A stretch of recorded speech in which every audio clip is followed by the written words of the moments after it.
Convido o irmão a abrir a sua Bíblia de novo no livro de Efésios, capítulo 1. Quero ler alguns versículos com os irmãos. Quero dar continuidade à mensagem da semana passada pelo tema Olhos do Nosso Coração. Falei com os irmãos sobre essa oração do apóstolo Paulo, a igreja de Éfeso. Falamos um pouco sobre como era aquela cidade, como eram aqueles dilemas.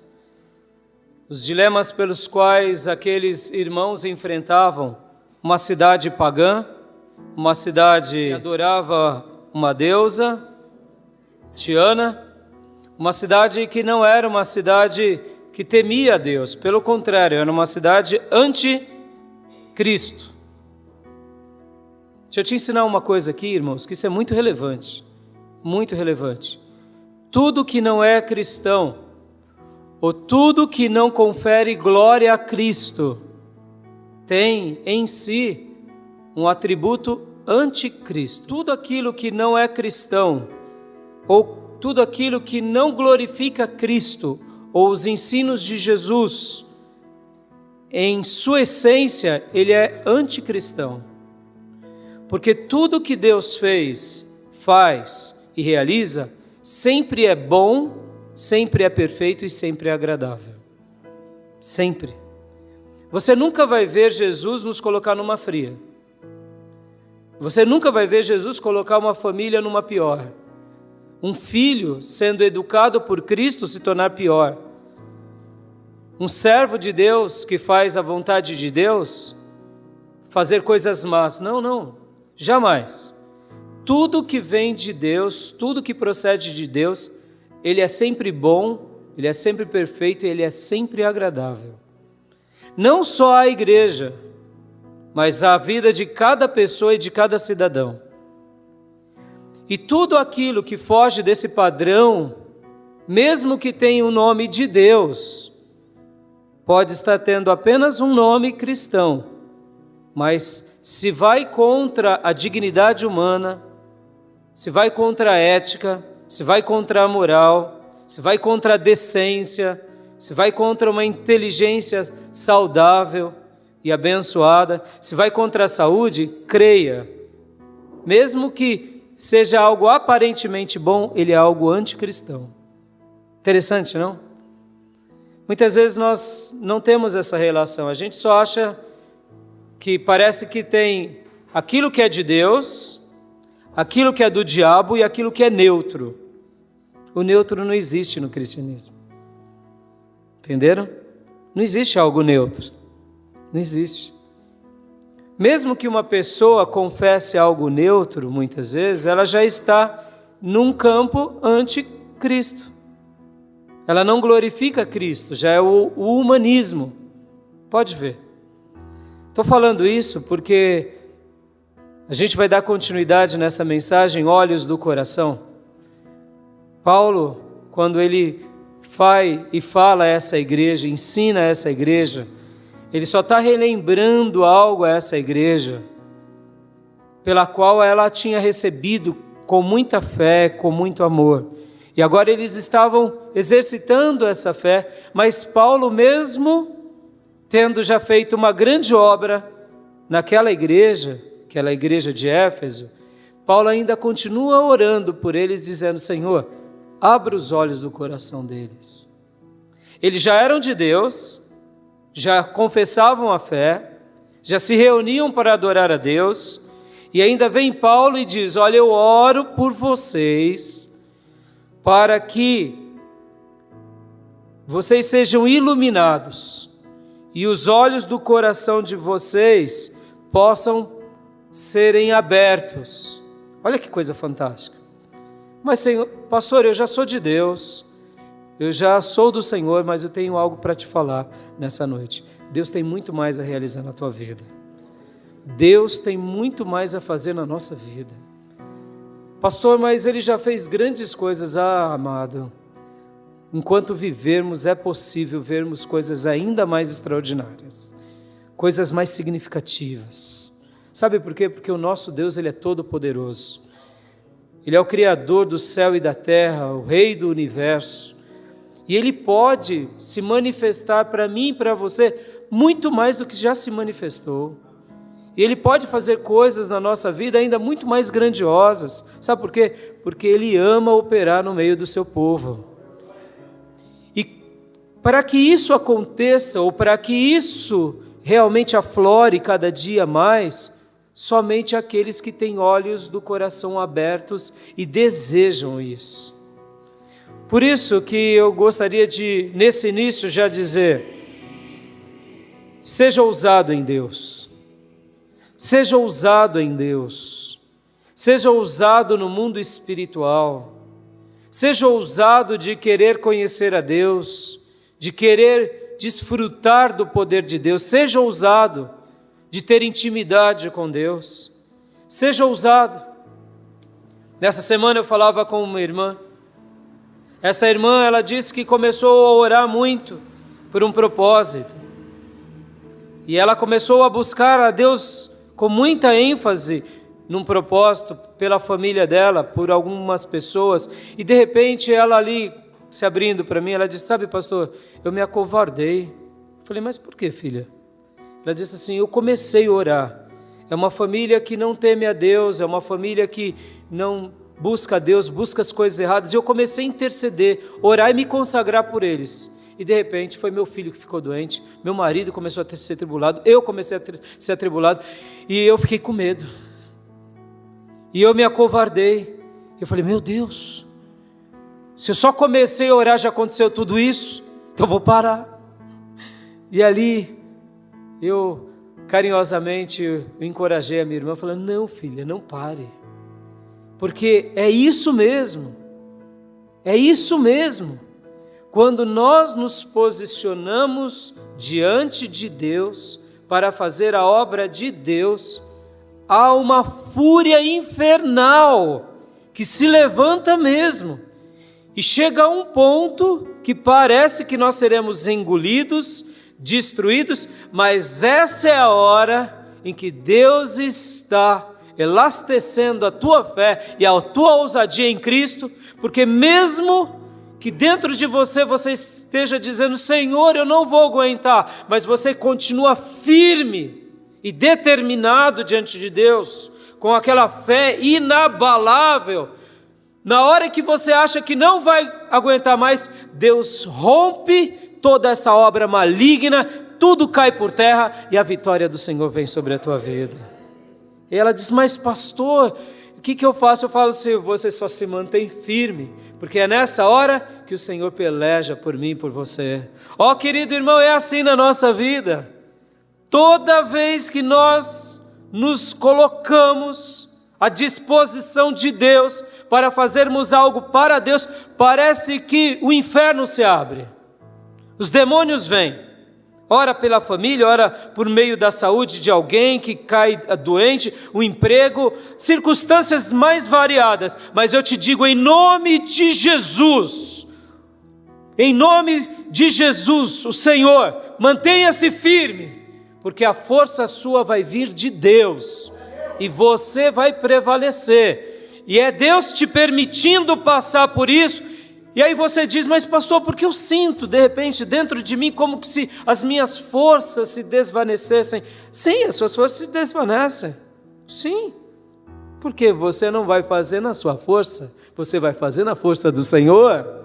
E é por isso mesmo que você e eu nos desfalecemos, é para que o que sobre em nós seja a única coisa que é a fé. Fé em quem? Em Cristo, que fará grandes coisas por nós, amém?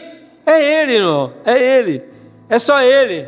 E Deus realmente permite-nos dependermos dEle, como se tudo que restasse em nós fosse somente a nossa fé nele, porque nós mesmos não podemos contra o inimigo, se não for o Senhor conosco. Amém, querido?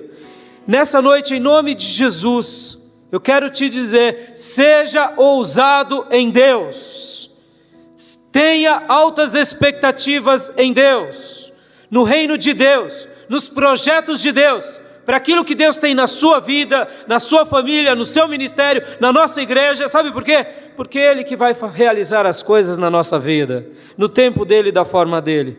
Mas para que eu possa estar preparado para isso, a minha vida espiritual tem que estar acesa. Eu tenho que ter sensibilidade, eu tenho que perceber, porque muitas vezes Deus está falando conosco, Deus está querendo se revelar a nós, mas a gente está insensível à voz do Espírito. Sabe o que nos falta? Olhos dos corações abertos, olhos dos corações. Notem, Paulo vai orar aqui, eu quero ler com você Efésios 1, ele vai orar pedindo isso, olhos do coração iluminados por Deus, ou seja, uma vida espiritual. Ele não fala olhos da mente, olhos do cérebro, é olhos do coração. Por que o coração? O coração é o centro de todas as nossas emoções, força, vigor. Quando a Bíblia vai falar conosco, ela fala assim, com todo o vosso coração e com toda a vossa alma, dando essa ênfase, com todo o seu ser, com o âmago do seu ser, do mais profundo do profundo da sua existência. E é isso, e eu tenho certeza que Deus vai abrir os olhos dos nossos corações, amém? Efésios capítulo 1, versículo de número 18, iluminados os olhos do vosso coração, para saberdes qual é a esperança do seu chamamento, qual é a riqueza da glória da sua herança nos santos. Mas eu vou ler aqui do versículo 15 ao 23, para que você entenda melhor essa oração de Paulo pelos crentes de Éfeso. Olha só o que ele diz, versículo 15 do capítulo 1. Por isso, também eu, tendo ouvido a fé que há entre vós no Senhor e o amor para com todos os santos, não cesso de dar graças por vós, fazendo menção de vós nas minhas orações. Dando uma pausa aqui, no versículo 16. Paulo estava dizendo assim, olha, que alegria que é poder ouvir de vocês. Que alegria que é poder saber da fé de vocês. Que alegria que é saber do amor que vocês têm por Deus e por todos os santos. Quem são esses santos? São os crentes daquela comunidade. Paulo diz assim, olha, eu não cesso de dar graças. Como é bom, não é, irmãos? Quando a gente tem boas lembranças, não é assim? Quando você se lembra de um irmão que te ama e você o ama, que saudade de fulano, puxa, como é gostoso. Agora, notem bem, pessoas que muitas vezes nos ferem na vida, quando a gente lembra, a gente já não lembra com alegria, a gente lembra com tristeza. Por quê? Porque foram pessoas que nos feriram, pessoas que passaram pelas nossas vidas e deixaram arranhões, deixaram feridas, deixaram cicatrizes, deixaram, sabe, situações ruins. Paulo aqui está dizendo, olha, eu lembro de vocês e eu não paro de dar graças. Por quê? Porque essa igreja tinha realmente se convertido. Aqueles crentes tinham realmente, sabe, feito diferença. E agora, continuando, versículo 17. Para que o Deus do nosso Senhor Jesus Cristo, o Pai da glória, vos conceda espírito de sabedoria e de revelação no pleno conhecimento dele. Aleluia. Paulo continua dizendo, olha, eu desejo para vocês sabedoria e revelação em quê? Em Jesus. Compreender de Jesus, compreender das coisas de Deus. Vocês já são exemplos, vocês já são laboriosos, vocês já me enchem de alegria, de gratidão, de contentamento. Mas quando eu oro ao Senhor, eu oro ao Pai da glória, que conceda ainda esse espírito de revelação, ou seja, tem algo mais da parte de Deus para vocês. Deus tem mais para vocês, muito mais. Deus tem algo que procede de revelações, no pleno conhecimento dele. Querido, Spurgeon fala uma frase maravilhosa, ele fala o seguinte, que mesmo que eu aprenda muito de Jesus, ainda o que eu aprendi de Jesus será apenas um pedacinho das suas vestes. Porque Jesus é um ser tão glorioso, tão suntuoso, tão sempiterno, como diz Daniel, tão majestoso, que mesmo que eu, durante os meus 70, 80, 100 anos de vida, aprenda muito dele, é uma pequena fração daquilo que ele é, porque ele é tão grande, que se eu vivesse 500 anos ainda não aprenderia tudo dele. Por quê? Porque ele é muito maior do que tudo. Aleluia! Ó, queridos, Deus tem revelações para nós. Deus tem mistérios para nós. Deus tem clarezas para nós. Deus tem algo. E quando Spurgeon fala disso, ele fala isso com toda humildade, porque podem ver o quanto nós aprendemos com homens de Deus.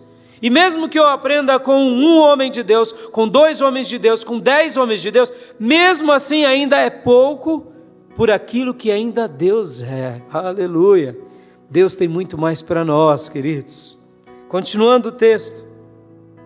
Revelação no pleno conhecimento dele. Versículo 18.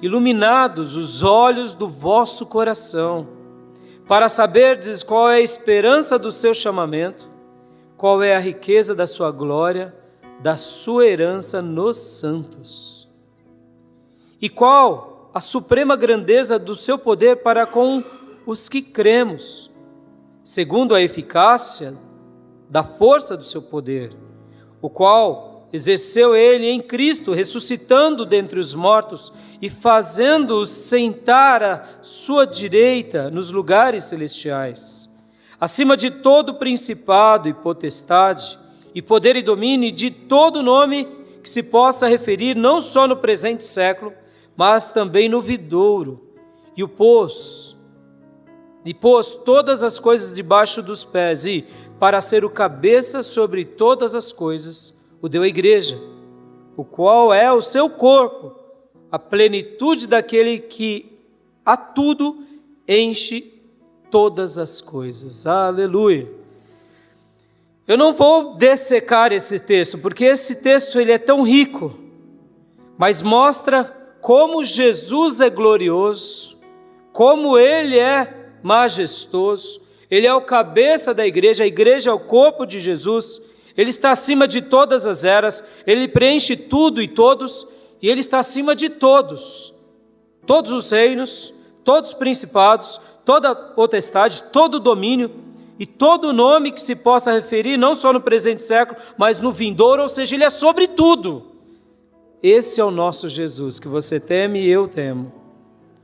Por isso, Deus tem muito mais para revelar para nós. Mas para que eu e você o compreendamos, os nossos corações têm que serem iluminados e os olhos do nosso coração têm que serem abertos. Vamos orar? Você quer isso para a sua vida? Eu quero isso para a minha vida. Vamos orar em nome de Jesus. Querido Deus, em nome de Jesus eu te peço, fala conosco nessa noite e abençoa-nos poderosamente, em nome de Jesus Cristo. Amém. Semana passada nós falamos bastante sobre a cidade de Éfeso, os dilemas de Éfeso. Mostrei vários slides, quem quiser depois eu disponibilizo para vocês. Mas hoje eu quero falar um pouco sobre essa igreja na sua origem. Por que eles se tornaram tão fortes? Por que eles se tornaram tão, de fato, ousados?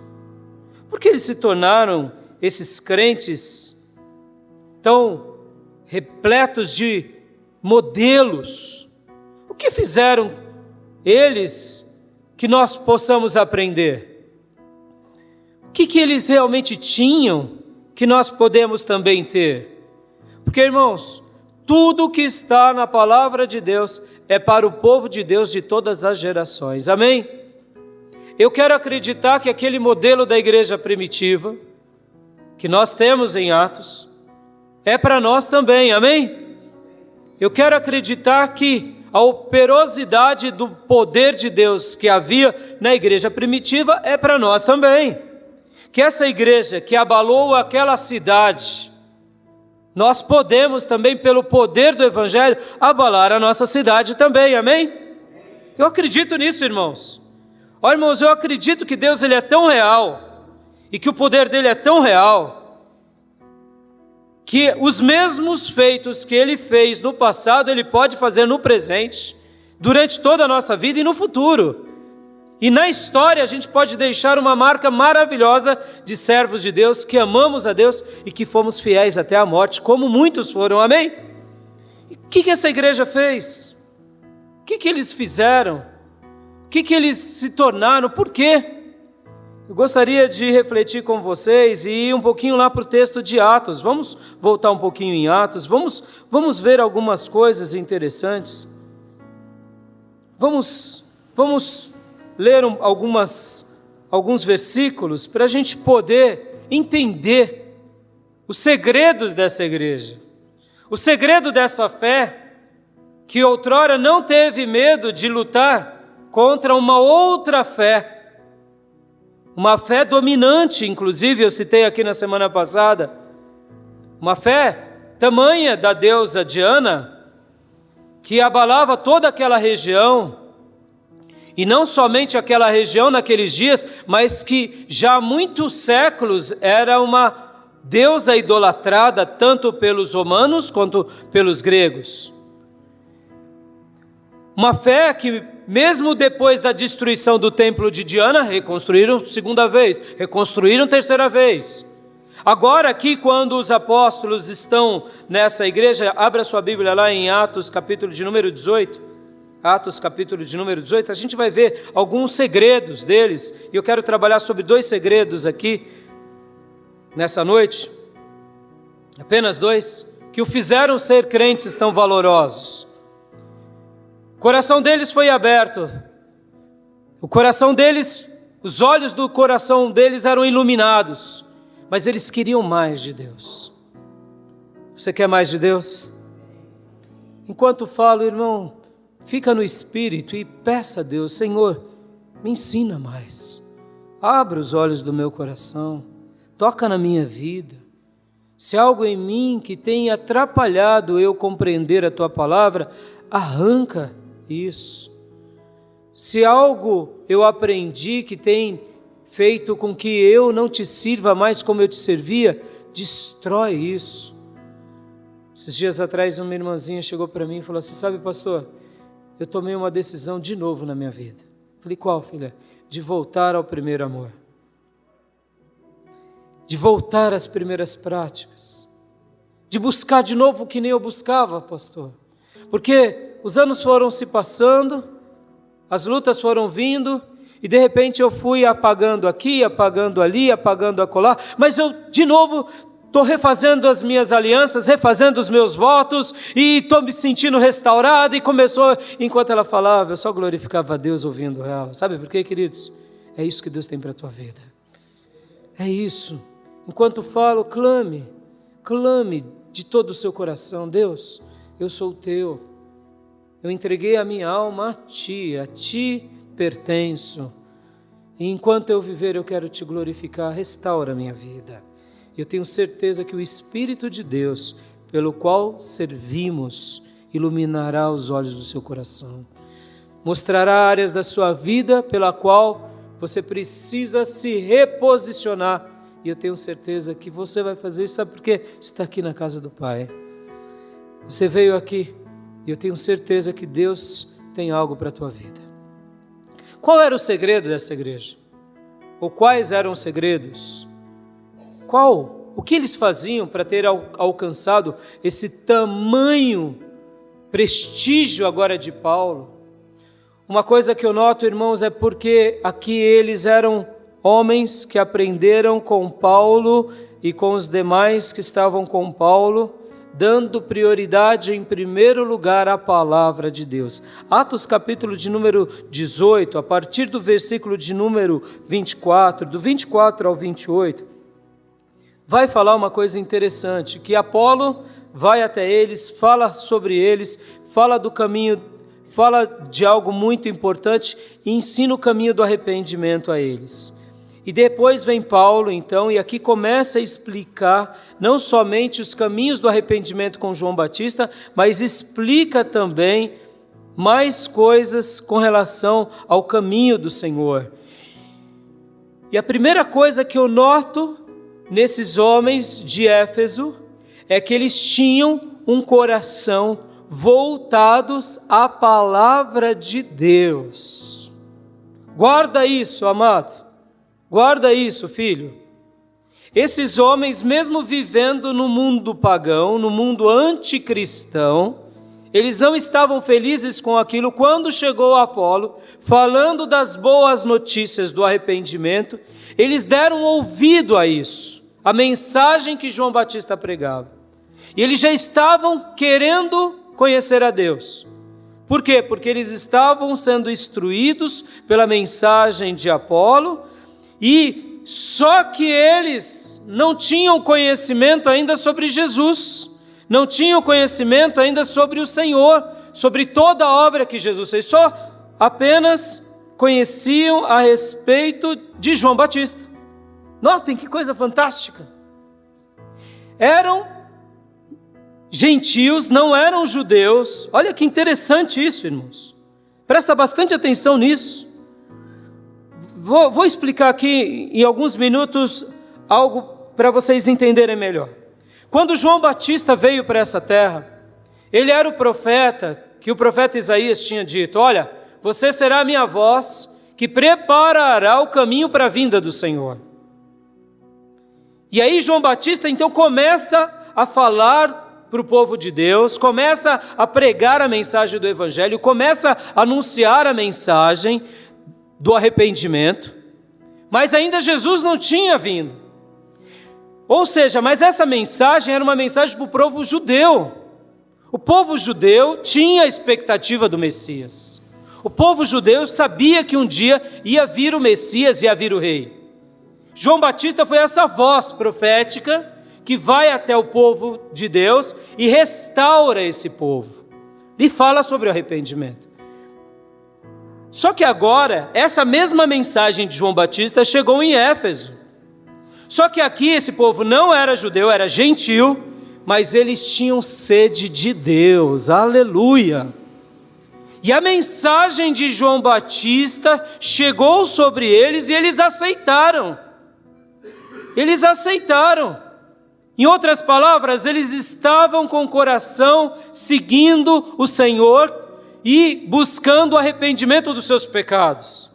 Eles davam ouvido a tudo aquilo que vinha da palavra do Senhor. Quando então vem Paulo e os demais e notam que eles já estavam sendo induzidos por um caminho bom, que eram as mensagens de João Batista, vem Paulo e fala: puxa vida, eu tenho algo melhor para falar para vocês. O que é esse algo melhor? O Evangelho de Jesus. Ele nasceu, o Messias veio, realizou a obra, e aí continua falando: por isso eles aceitaram a fé de bom grado. Por quê? Porque eles tinham sede da palavra de Deus. Aleluias!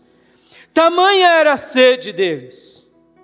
Tamanha era a sede deles que Paulo vai então prega aos judeus na sinagoga. Depois disso, alguns judeus não queriam mais saber, mas Paulo continua pregando. E agora Paulo, abra comigo 19:8.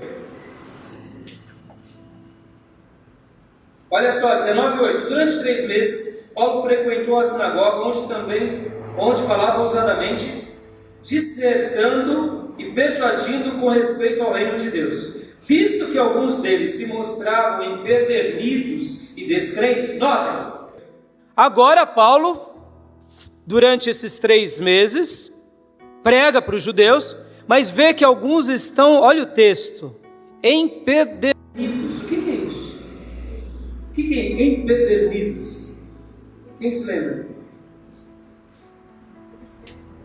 Pedras.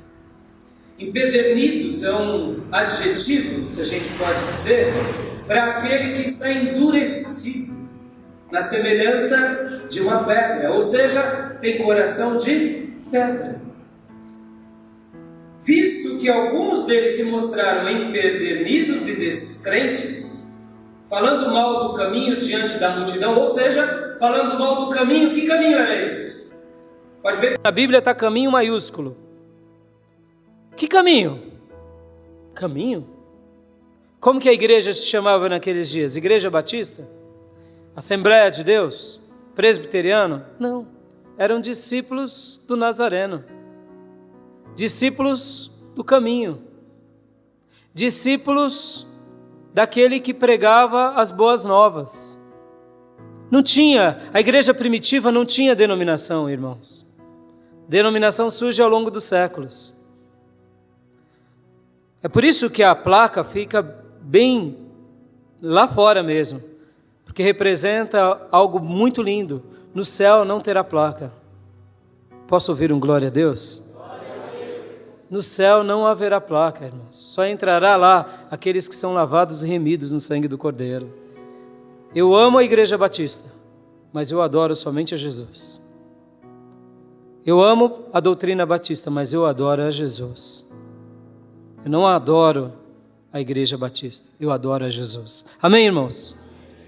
Aqui, esses judeus com coração de pedra e descrentes, ou seja, eles não apenas tinham coração de pedra, mas agiam com incredulidade.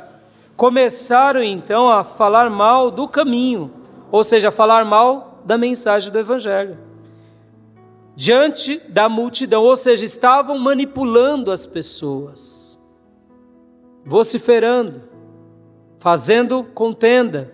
E aí, Paulo, apartando-se deles, irmãos, depois que você proclamou o Evangelho e a pessoa se torna empedernida ou descrente, não temos muito mais a fazer. A gente ora por essa pessoa, porque ele fez a escolha dele. E qual é a escolha dele? Não crer, não seguir. E qual é a sua escolha? Crer, seguir, obedecer. É assim que nós devemos agir, é assim que nós devemos nos manter. Agora, isso não significa que a gente vai praticar uma guerra santa, não. Mas aqueles que não querem, não querem. E aqui Paulo, então, literalmente se aparta deles, separa os discípulos, ou seja, discípulos, me sigam. Quem ama a Deus sempre vai buscar a palavra de Deus. Quem ama a Deus não se contenta com heresias. Quem ama a Deus não se contenta com coisas ralas, com ensinos de homens. Quem ama a Deus quer aprender com Deus e com homens de Deus, e principalmente com a palavra de Deus. Paulo, apartando-se dele, separou os discípulos, passando a discorrer diariamente na escola de Tirano. Havia uma escola, como está aqui o texto, de Tirano. E Paulo, então, diariamente fica lá. Possivelmente, Paulo fazia aqui duas funções. Um pouco mais para frente, nós veremos lá em Atos 20, que Paulo ficou na escola de Tirano, também pregando o Evangelho, que essa era a missão principal. Tirano possivelmente se converteu. Tirano possivelmente aceitou a fé e falou: Paulo, usa agora a minha escola para proclamar a grandeza de Deus, para ensinar a palavra de Deus, para anunciar as boas novas do Evangelho. E aí então Paulo, de bate pronto, começou a pregar aquilo que ele mais fazia, que era anunciar as boas novas do Evangelho. E possivelmente aqui a outra função de Paulo era também dar aula. Possivelmente. Paulo, ele era filósofo. Ele foi estudar, ele estudou filosofia nos dias dele em Tarso. Ele tinha uma formação filosófica, ele dominava o estoicismo. Ele era fluente dos epicureus e dos estoicos. Então, quando ele discursava sobre filosofia, ele conhecia muito bem o pensamento de Platão, Sócrates, Aristóteles e principalmente essa filosofia dos estoicos e dos epicureus, que nesses dias era o forte da filosofia.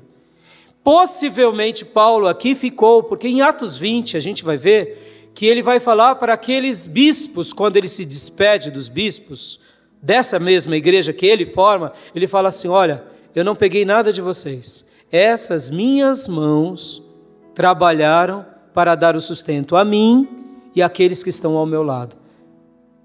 Mostrando que Paulo fazia alguma outra coisa além de pregar o Evangelho. Paulo não era orgulhoso, irmãos. As ofertas que eram dadas a ele, para que ele fosse e pregasse, ele aceitava de bom grado. Mas quando ele via que alguém estava maculando ele, chamando ele de charlatão, de usurpador, de pastor aproveitador, ele falava: alto lá, não preciso do dinheiro de vocês. Lá em Corinto ele fez tenda. Irmãos, como a Bíblia é linda, queridos. Como a Bíblia é linda. Paulo dando um exemplo de ser honrado. Quando vinha alguém e caluniava ele, falando que ele era ladrão, ele falava: não preciso dar oferta de vocês, vou fazer tenda. Porque como profissão, além de filósofo, professor, ele tinha esse ofício de ser um fazedor de tendas. Paulo tinha isso. E lá em Corinto ele fez tenda para ele poder ter comida, bebida, ter o seu sustento. Olha que interessante. E aqui ele também diz que com as mãos dele, em Atos 20, ele levantou os recursos para ele se manter. Aí você diz, mas pastor, e quando a igreja o sustentava? Aí ele aceitava de bom grado. Porque ele, antes de ser sustentado pela igreja, ele queria que a igreja o honrasse como homem de Deus. Que coisa linda. Mas continuando o texto aqui, olha só, versículo de número 10. Durou isto por espaço de 2 anos, dando ensejo a todos os habitantes da Ásia, ouvissem a palavra do Senhor, tanto judeus como gregos. E Deus, pelas mãos de Paulo, fazia milagres extraordinários. Aleluia! Durante 2 anos ele ficou onde? Na escola de Tirano. Já tinha ficado 3 meses, já tinha passado por... E ele faz o quê? Ele fica ali, ensinando a judeus e a gregos. E de tabela, Deus fazendo coisas extraordinárias, sinais maravilhosos. E aqui o texto vai mostrar, versículo 12, a ponto de levarem os enfermos, lençóis e aventais do seu uso pessoal, diante dos quais as enfermidades fugiam das suas vítimas e os espíritos malignos se retiravam. E alguns judeus, olha só que interessante, é daqui que surge aquela ideia de orar pelas roupas, que muitas igrejas fazem. Aqui foi uma exceção no ministério de Paulo. Pastor, o senhor é contra? Irmãos, eu sou contra quando vira um fetiche, vira uma crendice. Porque aqui o texto está dizendo a ponto de levarem aos enfermos lençóis e aventais do uso pessoal. Aqui não é que as pessoas levavam delas. Muitas vezes Paulo possivelmente pegava dele e dava para alguém. E aquilo que Paulo usava curava as pessoas. Não porque aquela roupa era mística, mas porque havia um ato de fé. Sabe quando Jesus cuspiu e curou com um cuspe? Ali é uma exceção. Qual que é a regra? A regra é colocarão as mãos sobre os enfermos e eles serão curados. Simples. Pastor, o senhor é contra essa? Não, não sou contra. A Bíblia está dizendo aqui, a ponto de levarem aos enfermos lençóis e aventais do seu uso pessoal. Era como se alguém chegasse para Paulo e falasse assim, Paulo, tem uma blusa sua? Meu parente está enfermo, você é um homem de Deus, deixa eu levar. E aí Paulo orava e falava, não, leva assim. E de repente o rapaz colocava aquela roupa e curava. Por quê? Porque Deus é poderoso. Tinha força na roupa de Paulo? Não, irmãos. Era no nome de Jesus. Amém, irmãos? E aqui, diante dos quais as enfermidades fugiam das suas vítimas e os espíritos malignos se retiravam. Até quem estava endemoniado. Pegava o paletó de Paulo e o capeta ia embora. E a pessoa estava salva e liberta. Agora, irmãos, notem, há uma instrução. Façam isso? Não. Hoje, infelizmente, algumas igrejas fazem disso um objeto de idolatria. Isso é pecado. Amém, irmãos? Pega a roupa do pastor, o lenço do pastor, o suor do pastor. Isso é pecado, filhos. Cuidado. Nós não podemos idolatrar nada, nenhum objeto, nem o nosso pastor. Somente a Jesus. Amém? Continuando. Do versículo 13 em diante conta uma história muito interessante. Notem bem. Pastor, sempre vão ter os bobinhos? Sempre. Sempre vão ter os tolinhos? Sempre. Por quê? Porque sempre vai haver pessoas vaidosas, até mesmo no meio do povo de Deus. Olha o que acontece aqui, versículo 13. E alguns judeus exorcistas ambulantes tentaram invocar o nome do Senhor Jesus sobre possessos de espíritos malignos, dizendo, esconjuro-vos por Jesus, a quem Paulo prega. Nota bem o texto. Alguns judeus exorcistas ambulantes, que não tem paradeiro, que não tem morada, pessoas que ficam aí, querendo fazer bonito.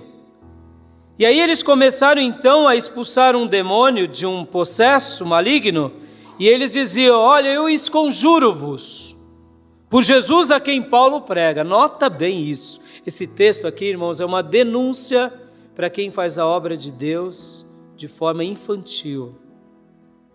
Os que faziam isso eram 7 filhos de um judeu chamado Seva. 7 filhos, ou seja, não eram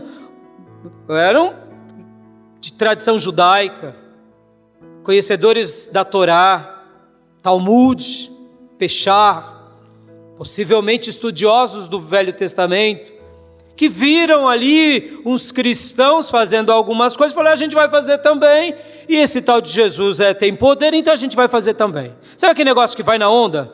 Maria vai com as outras?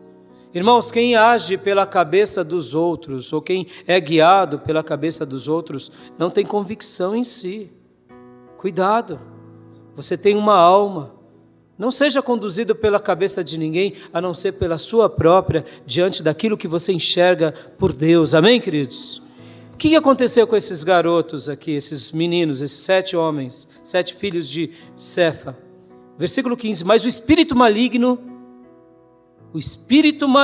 lhes respondeu, eu conheço a Jesus, e sei quem é Paulo, mas e vocês, quem sois? Demônio não brinca, filhos. Eu conheço Jesus. Sim, conheço. O demônio falou na boca daquele homem lá endemoniado. E conheço Paulo. E vocês 7, quem é? Quem são vocês? Estão brincando com as coisas espirituais? Estão brincando sem o preparo e o devido preparo que vocês têm que ter? E olha o que acontece. Versículo de número 16. O possesso de espírito maligno saltou sobre eles, subjugando a todos. Quantos eram? 7 contra 1. 7, irmãos. Fala sério. 7 contra 1? Não tem como. Tem. Por quê? Porque tinha um demônio do lado daquele 1 e 7 despreparados. Olha como é sério a obra de Deus, irmãos. Exorcistas ambulantes, pessoas que não têm paradeiro, que não têm família, que não têm compromisso, que não têm o coração aberto, os olhos do coração. Porque quem teme a Deus não brinca com as coisas de Deus. E eram 7, se garantiam. Por quê? Porque a gente é judeu. Eu vejo o que acontece ali, vai acontecer aqui. Quem diz?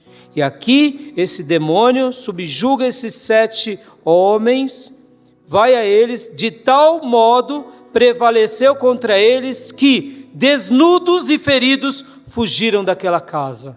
Os 7 apanharam, os 7 ficaram desnudos e os 7 ficaram feridos. E pior de tudo, envergonhados. Por quê? Porque não conheciam quem? A Jesus que Paulo pregava. Oh, irmão, mas peraí, eles ouviram a mensagem de Jesus, porque eles foram conhecedores de Jesus. Eles viram Paulo e ouviram a mensagem de Paulo, mas os olhos do coração deles não foram iluminados. Por quê? Porque eles não estavam firmados em Deus e nem na palavra de Deus. Eles estavam firmados numa religião vã. Ó, querido irmão, o primeiro segredo que eu vejo dessa igreja, dela ser uma igreja valente, é porque ela era uma igreja que amava a mensagem de Deus. Quando Apolo chega falando de João Batista, eles acreditam. Quando Paulo vai ali, vai com Priscila, vai com Áquila, vai com outros servos de Deus e pregam naquele lugar, principalmente com Apolo, e chegando lá eles falam e eles são ministrados. Quando Paulo vai com seus auxiliares, não sei quantos estavam com Paulo, possivelmente nesse episódio Lucas, o médico, estava, porque parece o texto que ele está incluso no capítulo. Só para você saber de uma coisa importante, quem escreve Atos é Lucas. Lucas acompanha Paulo na maioria das viagens, tanto é que ele fala, e nós. No entanto, quantos estavam com Paulo aqui? Eu não sei quantos. Quantos discípulos fiéis? Eu não sei, mas eu sei de uma coisa, eles eram apaixonados por Deus e pela palavra de Deus. E isso fazia com que essa igreja fosse forte, fosse firme, fosse inabalável. Continuando o texto aqui. Chegou este fato ao conhecimento de todos, assim judeus como gregos habitantes de Éfeso, e veio temor sobre todos eles, e o nome do Senhor Jesus era engrandecido. Aleluia! Esse fato, 7 filhos do judeu tomaram uma piaba, com todo respeito à expressão, saíram rasgados, machucados. Agora houve temor sobre todos os habitantes de Éfeso, e o nome de quem era glorificado? Era o nome de Paulo? Não. Era o nome de Apolo? Não. Era o nome de quem? Do Senhor Jesus. Amém, queridos? Quem ama Jesus, busca na palavra de Deus respostas. Continua o texto, dizendo: muitos dos que creram vieram confessando e denunciando publicamente as suas próprias obras. Também muitos dos que haviam praticado artes mágicas, reunindo os seus livros, os queimaram diante de todos. Calculando o seu preço, achou-se que montava a 50.000 denários. Assim, ou seja, aquilo que nós falamos semana passada. Em outras palavras, eles fizeram grandes sacrifícios. Não presta, o que não presta para mim eu queimo, o que não presta para mim eu jogo fora. Não importa o valor que isso tenha, isso daqui vai contra Deus, não importa, não serve para mim. O que não é cristão é anticristão. Lembrem disso, irmãos. Pastor, pode ter igrejas que têm nomes de igrejas, mas que são igrejas anticristãs? Pode. Pode ter pastor que tem nome de pastor, que diz que prega a palavra, mas que faz um trabalho anticristão? Tem. Cuidado, filho.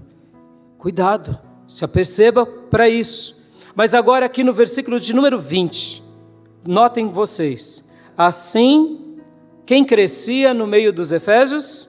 Assim, a palavra do Senhor crescia e prevalecia poderosamente. Primeiro segredo dessa igreja, porque eles eram uma igreja extraordinária, porque eles davam ouvido ao Senhor e davam ouvido à palavra do Senhor. Amém, irmãos?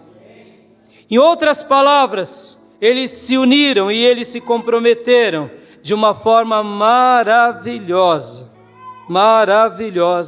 a Deus. E quando você faz isso, se une ao Senhor e à palavra do Senhor, os olhos do seu coração são iluminados. Algo de Deus acontece na sua vida. Eu quero parar por aqui, que eu quero continuar falando nas outras semanas sobre isso.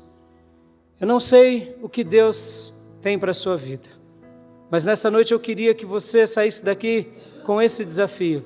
Senhor, eu te quero sobre tudo na minha vida. E eu quero que a tua palavra seja engrandecida na minha vida. Eu quero que a tua palavra seja o meu livro. O que o Senhor me disser para fazer, eu quero fazer. O que o Senhor me orientar para fazer, eu quero dar ouvido. Notem, irmãos, não seja como aqueles 7 filhos de Cefa, que conheciam Jesus e conheciam Paulo. Eles conheciam Jesus, conheciam Paulo, mas não fazia valer a palavra de Jesus na vida deles. Quero concluir com a seguinte história. Em certa ocasião fui visitar uma ovelhinha da nossa igreja aqui, que estava muito afastada do Senhor. E quando ela estava ali afastada, eu fui orar por ela, estava depressiva, com vários problemas. Eu falei: filho, o que acontece com a tua vida? E aí ela chegou e disse assim: sabe, pastor, eu estou bem. Eu falei: mas filha, você nunca mais apareceu na igreja? A irmã não está bem. A irmã não está bem. Não tem vida sem a igreja. A gente precisa ter vida com Deus no nosso quarto, na nossa intimidade, mas tem uns que têm vida com a igreja de Deus. A irmã não aparece mais, a irmã sumiu da comunhão. Sabe, pastor, eu passei no psicólogo e no médico, e estou fazendo um tratamento. E sabe, pastor, aconteceu uma coisa ali que ele me falou, que agora eu estou entendendo o que o senhor quer me dizer. Eu falei: o que foi, filha? Ele chegou para mim, porque eu estou com esses problemas psicológicos, estou tomando esses remédios, e ele falou para mim que o meu problema é que eu preciso de uma igreja. Eu falei: aleluia, irmã. Mas sabe o que eu disse para ele, pastor? eu já sigo a Jesus. Eu já vou numa igreja. Mesmo ela sendo faltosa e vindo muito pouco. E ali o médico disse assim para ela, e essa frase eu queria concluir, deixar com que vocês refletissem. O médico disse assim para ela: você já vai numa igreja? Ah, tá. Você acredita em Jesus? Ah, tá. Mas deixa eu fazer uma pergunta para a senhora. A senhora tem feito valer a fé da senhora? Como assim, doutor? Não, porque a senhora pode até dizer que Jesus é Deus, que Ele é a tua resposta, que a igreja é a casa dele, mas a irmã tem feito valer na sua vida Jesus e a igreja de Jesus? Eu queria concluir nessa noite fazendo essa avaliação na vida dos efésios, que tinham o mundo todo conspirando contra eles. Eles fizeram valer o nome de Jesus. Eles fizeram valer a igreja de Jesus.